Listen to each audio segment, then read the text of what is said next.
It's the world's most well-known secret society. Rich with symbols and ritual, it's a source of legends, parodies. Who controls the British crown? Who keeps the metric system down? We do. We do. And conspiracy theories. Because so much organized crime uses the Masonic secret system and the good old boy network to be able to get away with murder. And I mean murder. Welcome to the world of Freemasonry. True or false, the Masons are a secret society? No, that's false.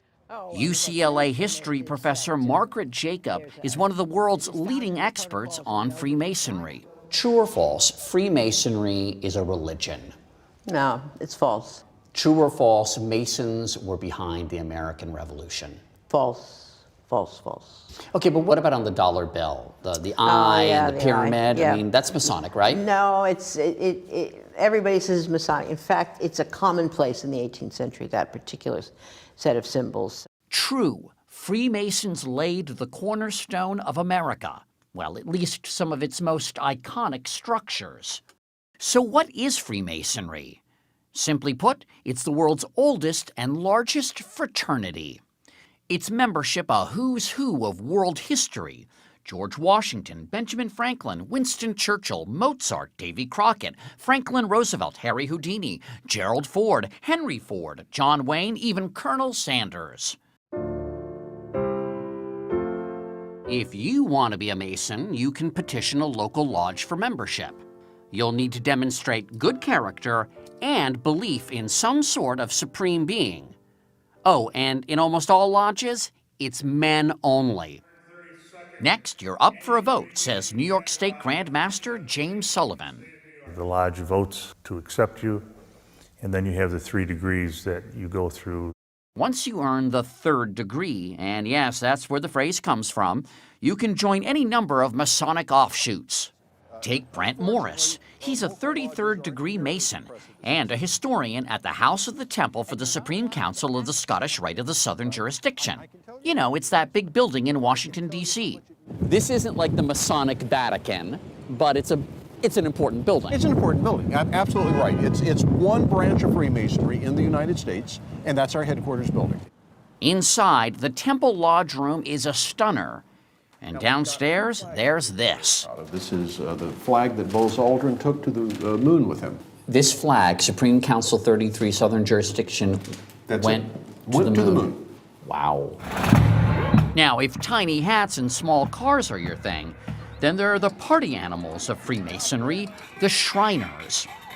You may know them better for their 22 children's hospitals, where patients don't have to pay a cent.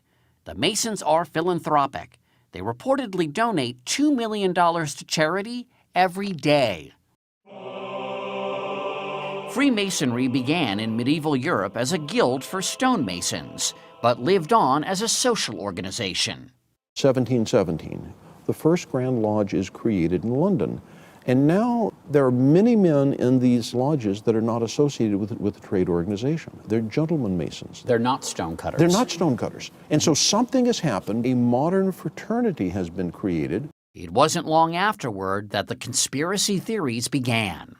All these men with different neighborhoods, different professions, meeting in the cafe, breaking bread together, doing rituals. What could this be? So the response on the part of the authorities was, oh my God, this is a conspiracy.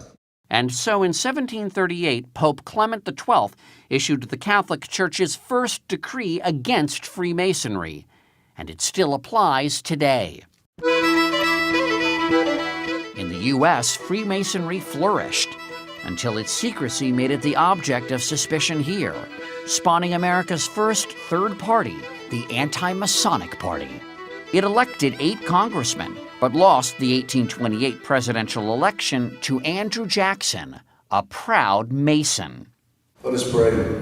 Today, Freemasonry has about 1.3 million members in the U.S., down from 4 million in 1959. Tell God and Heavenly Father, the supreme architect of the universe. Among the members today, African Americans, formerly relegated to a separate black-only branch of Freemasonry. And then there are members like those in Colonial Lodge number 1821 of Washington, D.C. Most of them are in their 20s, and some attracted to Freemasonry by Dan Brown novels and movies like National Treasure. And they formed a new brotherhood called the Freemasons in honor of the builders of the Great Temple. Who here was sort of drawn by the mystery?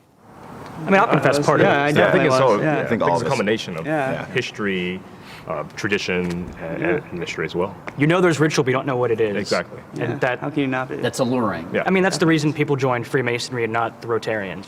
So what about those secrets? What would happen if I found out the secret handshake and I weren't a Mason? Nothing. You wouldn't have to kill me? We might take you out and buy you a beer. The secrets of a Mason represent my integrity as a man. I took a promise that I would not tell you what the secrets of a Mason are.